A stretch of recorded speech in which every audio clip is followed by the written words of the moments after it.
لکھنے لکھانے کا اور یہ جو ہوا ہے. تو کتنے سال کالم لکھتے رہے؟ میں نے کچھ تقریباً 15 سال میں نے لکھا. روحانی ٹچ آپ کی طبیعت میں، ایک تو فیملی سے آیا، آپ کی دادی محترمہ ایک روحانی شخصیت تھیں، تو آپ خواجہ شمس الدین عظیمی کی باقاعدہ بیعت کی آپ نے، جی ہاں. ان کے حوالے سے کچھ کہیے، کیسے یہ سب ہوا؟ ہاں، وہ چونکہ ہماری ساری فیملی میں نا پڑھنے لکھنے کا، رسالے کتابیں پڑھنے کا شوق تھا. تو شروع میں تو رسالے ہی ہمارے لیے سب کچھ تھے. تو جو میری بہنیں، خواتین ڈائجسٹ، پکیزہ، کرن، شوا، یہ سارے رسالے ہمارے گھر آتے تھے. والد صاحب میرے 72 سال اللہ تعالیٰ نے ان کو زندگی دی، تو وہ بغیر چشمہ لگائے وہ رات کو بھی اخبار پڑھتے تھے. 3 اخباریں ان کے لیے ہم نے لگوائی ہوتی تھیں. تو میں نے ایک دن نا یہ رسالے ختم ہو گئے میرے پاس، تو مجھے ایک شاپ پہ نظر آیا روحانی ڈائجسٹ. تو ابھی میں لاء پڑھ رہا تھا اس وقت، تو وہ میں نے اٹھا لیا کہ چلو یہ بھی پڑھتے ہیں. وہ جب میں نے پڑھا ہے تو میں اس کا اسیر ہو گیا. تو میں نے کہا کہ یہ جس طرح کی باتیں لکھی ہیں، جو اس میں ان کا کالم تھا صدائے جرس حضور خواجہ شمس الدین عظیمی صاحب کا، جو ہمارے روحانی استاد ہیں، ہمارے کے بہت سارے لوگ ان کے ہیں ماننے والے.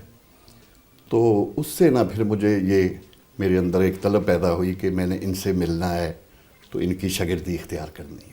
عظیمی صاحب، آپ انسان سے محبت کی بات کرتے ہیں، تصوف کی بات کرتے ہیں، ایک سلسلہ تصوف سے جڑے ہوئے ہیں. انسان سے محبت میں یہ کوئی مردوں سے محبت تو نہیں ہوتی نا، انسانوں میں تو خواتین بھی آتی ہیں، تو کبھی کسی خاتون سے محبت نہیں ہوئی آپ کو؟ محبت تو محبت ہے. جو بندہ محبت کرتا ہے تو وہ اسے سب سے محبت ہو سکتی ہے. تو یہ کب ہوا، کیسے ہوا؟ میں نے تو یہ بتایا ہی نہیں آپ کو. نہیں، ہو سکتی ہے تو کبھی ہوئی، یہ بھی تو بتائیے نا. نہیں، میں آپ کو بتاتا ہوں نا کہ ایک بندے کی طبیعت ہے، ایک محبت والی طبیعت ہے، ہاں، تو اس کو تو سب سے محبت ہوگی. اس میں کوئی تخصیص نہیں ہے. اسپیسیفکلی اس کو پوائنٹ آؤٹ نہیں، وہ سب سے کرے گا. بلکہ میں تو یہ کہتا ہوں کہ جو لوگوں نے یہ ہم نے اپنی سہولت کے لیے کیٹیگری بنا دی ہے نا کہ عشق مجازی عشق اور حقیقی عشق، یہ بھی دو نہیں ہیں، یہ ایک ہی ہے. یہ ایک راستہ ہے. جس کی عشق کی طبیعت ہے اس کا راستہ ہی ہے، وہ حقیقت کا راستہ ہی ہے. منصور آباد کے قبرستان پہنچے ہیں. یہاں عظیمی صاحب کے والدین کی قبریں ہیں، فاتح کے لیے ہیں.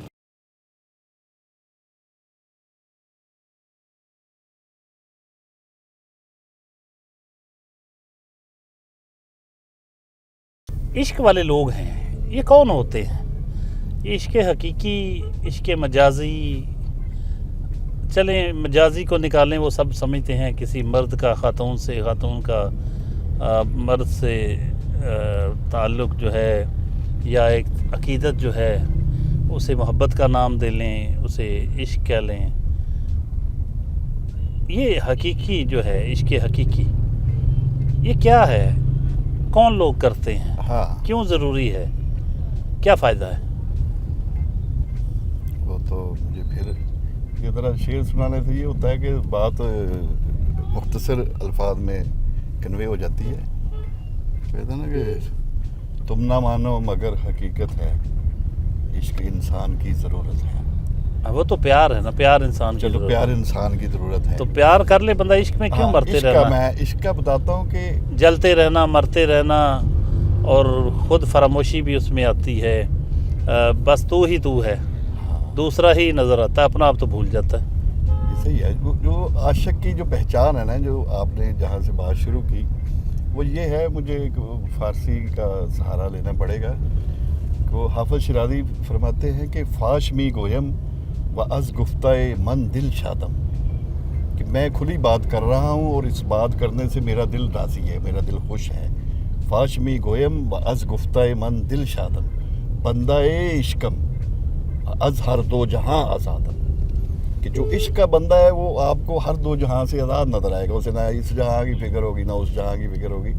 وہ کیوں نہیں اسے فکر ہوتی کہ اسے کوئی لوبھ لالچ نہیں ہے. لوبھ لالچ کام کرودھ اہنکار ان چیزوں سے وہ دور ہوتا ہے, اس لیے وہ آزاد ہے. اس کی پہچان یہی ہے. اپنے منہ سے کوئی کلیم کرتا رہے کہ میں عشق کرتا ہوں, میں عاشق ہوں. یہ ہم ڈسٹرکٹ بار فیصل آباد پہنچ چکے ہیں. آئیے عظیمی صاحب کے چیمبر چلتے ہیں. عظیمی صاحب اس چیمبر میں کب سے آپ وکالت کر رہے ہیں؟ میں یہ اس چیمبر میں آیا ہوں سن 2000 میں. تو ویسے میں 94 سے میری انرولمنٹ ہے فیصل آباد میں. کون سا خاص شعبہ ہے جس میں آپ کی اسپیشلٹی؟ کرمنل. اسٹارٹ میں ہم نے بینکنگ اور سول کیا ہے, لیکن جو یہ کہہ لیں کہ جو میرا ہے فیوریٹ کہہ لیں اس کو, وہ کرمنل.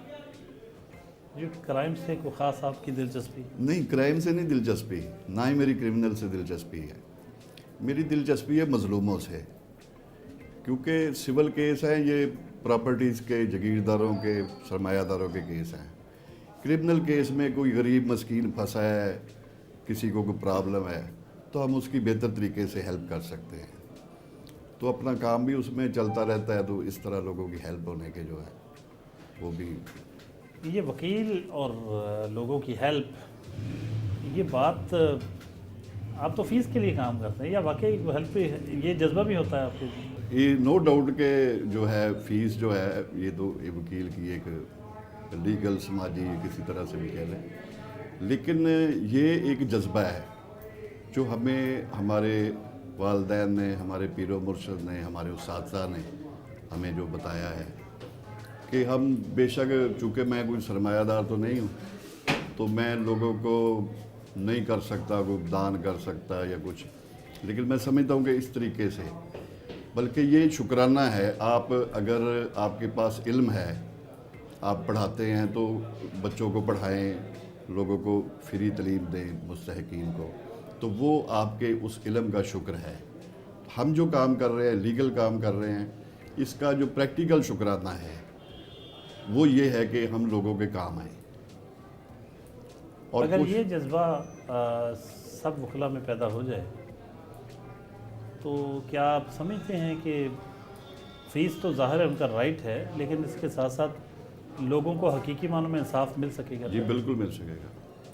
میں کہتا ہوں کہ سب وکیل, سب پڑھے لکھے ہیں, سب کے پاس ایک سی ڈگریاں ہیں. محنت کوئی زیادہ کرتا ہے, کوئی کم کرتا ہے. جو جتنے خلوص سے اور اس کو اپنا کام سمجھتے ہوئے کرے گا, اس کو اللہ تعالیٰ کامیابی دے گا, لوگوں کو لوگوں کے حقوق ملیں گے. لیکن ایسے حالات میں عظیمی صاحب, جب کہ چہرے دیکھ کے انصاف کیا جاتا ہو اور چہرے دیکھ کے ریلیف دیا جاتا ہو, تو نوجوان وکلا کی حوصلہ شکنی نہیں ہوتی اس میں؟ نہیں, یہ درست ہے کہ چہرے دیکھ کے انصاف دیا جاتا ہے یہ, لیکن ٹو سب ایکسٹینٹ ہے. یہ نہیں ہے کہ انصاف دیا ہی چہرے دیکھ کے جاتا ہے. مثال کے طور پہ میرا کوئی قریبی رشتہ دار بھی نا یہ 50 کلومیٹر مربع میں نا نہیں رہتا ہے. تو 94 میں آیا ہوں یہاں پہ. مجھے نہیں یاد کہ کوئی جج میرا رشتہ دار ہے یا میرے پاس کسی کی سفارش ہے, مگر تحصیلدار کی یا پٹواری کی بھی میرے پاس سفارش نہیں ہے. پیسے ہم نے کبھی دیے نہیں ہیں. تو آپ ہیومن رائٹس کے حوالے سے بھی آپ کی خدمات ہیں, اس پہ کچھ روشنی ڈالی گیا. ہیومن رائٹس کی طرف کب آئے آپ؟ ایسے ہے کہ اسٹارٹ میں ہم نے ایمنیسٹی انٹرنیشنل میں کام کیا. تو ایمنیسٹی کا کام تھوڑا اس سے لیگل ورک اس کا کم ہوتا ہے. ایمنیسٹی کیا کرتی ہے کہ اگر کسی شخص کو اس کے مخصوص جو ہے نظریات کی وجہ سے اس کے اوپر پرچہ درج کر دیا جائے, اس کو قید کر دیا جائے, تو ایمنیسٹی اس کو اڈاپٹ کر لیتی ہے بطور پرزنر آف کانشیس POC. تو اس کے متعلق مثال کے طور پہ پاکستان میں کوئی بندہ ہے, جب میرے خیال زرداری صاحب کو بھی POC انہوں نے ڈکلیئر کیا تھا, یا کوئی بندہ ہے کسی سیکٹ کا ہے, کسی خاص نقطہ نظر کا, اس کو اس کے خاص نقطہ نظر کی وجہ سے اگر جو ہے ادارے اس کو تنگ کرتے ہیں تو اس کو ایمنیسٹی اڈاپٹ کر لیتی ہے. پھر اگر پاکستان کا POC ہے تو اس کے لیے کمپین چلے گی پاکستان کے باہر دوسرے ممالک میں. اگر کسی دوسرے ملک کا ہے, انڈیا کا ہے, بنگلہ دیش کا ہے, برطانیہ کا ہے, چین کا, کہیں کا بھی ہے, تو اس کے لیے پھر اس کا طریقہ یہ ہوتا ہے کہ ہم پٹیشنز بھیجتے ہیں. ابھی انسانی حقوق پہ کچھ روشنی ڈالی گیا. پاکستان میں انسانی حقوق کی صورتحال مطمئن ہیں آپ اس سے؟ صورتحال تو اچھی نہیں ہے, لیکن وہ یہ ہے کہ نا امیدی والی بات بھی نہیں ہے، صرف یہ بات ہے کہ لوگوں کو اپنے حقوق کا پتہ ہی نہیں ہے۔ وکلا کو پتہ ہے اپنے حق کا کہ کہاں سے لینا ہے۔ جب وہ کسی سائل کو یا کسی کے خلاف پٹیشن دائر کر کے اس کو کورٹ میں بلا کے عدالت میں پیش ہونے سے پہلے پھینٹی لگا دیتے ہیں تو ان کو تو نہیں پتہ ہوتا کہ فورم کیا ہے۔ اگر پتہ ہو تو پھر وہ خود ہی کیوں انصاف اپنے ہاتھ میں وہ نظام لیں۔ ایسے ہی ہے یہ نا، پہلے جس دور میں ہم لوگ آئے ہیں اس وقت ایسا نہیں تھا۔ یہ میں اس کو کہا کرتا ہوں کہ یہ جو پرویز مشرف صاحب کے دور میں افتخار چودھری صاحب والا وہ تحریک چلی تھی، میں افتخار چودھری انقلاب اس کو کہتا ہوں۔ تو جیسے ہم لوگ تھے جو این جی اوز کا کام کرتے تھے، ہمیں پتہ تھا پروٹیسٹ کیسے کرنا ہے، کیا ہے، کیسے ہمارا پروٹیسٹ کیا ہوتا تھا، تقریر کرنی ہے یا پلے کارڈ پکڑ کے ہم نے چلے جانا ہے۔ تو یہ سارے لوگوں کو سمجھ لگ گئی کہ بھئی یہ بھی ایک طریقہ ہے، اس سے گورنمنٹ سے بات بنوائی جا سکتی ہے۔ تو پھر یہ سارے سلطان رائی بن گئے۔ تو یہ ہوا۔ ابھی آپ کی بات بالکل درست ہے، میں اس سے متفق ہوں کہ جھگڑا وہاں پہ ہوتا ہے، گالی گلوچ وہاں پہ ہوتی ہے جب دلیل ختم ہو جاتی ہے۔ تو جب دلیلیں ختم ہو جاتی ہیں تو پھر یہ لوز ٹاک اور اس کے علاوہ عظیمی صاحب آپ نہیں سمجھتے کہ جب ایک وکیل کا نظام عدل سے انصاف اعتماد اٹھ جائے تو پھر سمجھے کہ نظام میں عدل جو ہے وہ زمین بوس ہو چکا ہے، کیونکہ ایک وکیل کو ہی اگر اطمینان نہیں کہ عدالت کے ذریعے وہ انصاف حاصل کر پائے گا تو پھر عام شہری کو تو ہو ہی نہیں سکتا۔ صحیح ہے۔ کیونکہ وہ ہاتھ وکیل اسی وقت اٹھاتا ہے جب اسے پتہ ہے کہ عدالت کے ذریعے انصاف نہیں ملنا۔ اگر عدالت کے ذریعے انصاف مل سکتا ہو تو وہ خود اپنا کیس خود کیوں نمٹانے میں لگ جائے گا۔ اصل میں پتہ کیا ہے، یہ آپ کا چینل بہت سارے لوگ دیکھتے ہیں، میرے وکیل بھائی بھی دیکھتے ہیں، یہ کچھ لوگ ہیں جو ایسے کرتے ہیں۔ اچھا، بعض اوقات یہ ہوتا ہے کہ انسان کا واقعی اس سے اعتماد اٹھ جاتا ہے۔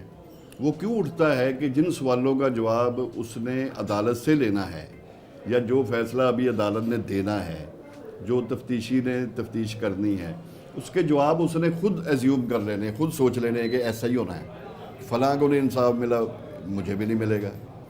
دوسری یہ ارد گرد کے جو لوگ مشورے دیتے ہیں ایسا ہو جائے گا، ایسا ہو جائے گا، وہ ساری چیزیں، یہ ہوتا ہے کہ کسی کے خلاف کوئی مقدمہ دائر ہوا ہے نا تو پورے محلے نے اس کو مشورے دینے ہیں، تو اس ایک بندے کا دماغ جو ہے نا 70 جگہ پہ ڈیوائیڈ ہو جاتا ہے، پھر اسے سمجھ نہیں لگتی، اس کا دماغ ہینگ ہو جاتا ہے۔ سابق اسسٹنٹ اٹارنی جنرل رانا معظم عباس صاحب سے ملنے ان کے چیمبر پہنچے ہیں۔ بہت ایک پیار محبت احترام کا آپس میں تعلق ہے۔ جانتے ہیں کہ ان کی کیا ویوز ہیں ان کے عظیمی صاحب کے بارے میں۔ سر کہیے گا، اقبال عظیمی آپ کی نظر میں۔ ڈاکٹر صاحب، عظیمی صاحب ایک بہت ہی نفیس طبع، انتہائی شریف النفس آدمی نے، ساڈے بار دے سابقہ عہدیدار بھی رہ چکے نے ماشاءاللہ، اور علم و ادب دے نال انہاں دی جڑیاں کاوشاں اور کوششاں وہ بہت اچھیاں، نوجوان وکلا نو جڑا ہے انہاں نے ہمیشہ انہاں واسطے مشعل راہ بنے، وہ تلقین بھی کردے آ، کوشش کردے آ کہ جڑی ساڈے معاشرے دے وچ ایک بے ربطی یا انہوں ربط دے وچ لے کے آن۔ اور میں سمجھدا کہ عظیمی صاحب ساڈے نے جی اس وقت جننے بھی اسی وکلا اتنے بیٹھے ہیں انہوں واسطے اس طرح بھی مشعل راہ نے کہ انہاں کول ساری اپرچونٹیز اویلیبلٹی ہون دے باوجود انہوں نے زندگی دے وچ کوئی ایسی حرکت، کوئی ایسی دو نمبری، کوئی معاملات نو کریک ڈاؤن نہیں کیتا جنہوں بندہ کرٹیسائز کر سکے۔ کچھ اور وکلا دوست موجود ہیں، ان کے بھی تاثرات لیتے ہیں عظیمی صاحب کے بارے میں۔ کہیے گا جی، آپ کیا سمجھتے ہیں ایک قانوندان کے طور پر اور ایک انسان کی حیثیت سے اقبال احمد عظیمی صاحب جی آپ کی نظر ڈاکٹر صاحب عظیمی صاحب جو ہیں ہمارے سینئر ہیں جی، جو بھی ہمیں ڈیورنگ کورٹ پروسیڈنگ کوئی اپلیکیشن ہوتی ہے تو ہمیں گائیڈ کرتے ہیں لوگ عظیمی صاحب، اور ہمارے لیے ایک مشعل راہ ہیں جی۔ میں عظیمی صاحب سے نا تقریباً 10 سال سے واقف ہوں، اور عرصہ 5 سال سے میں ان کے ساتھ ان کے آفس میں ہی بطور ایسوسیٹ بیٹھ رہا ہوں۔ میں نے عظیمی صاحب کو ایک ملنسار انسان اور حقیقت کے قریب ایک انسان پایا۔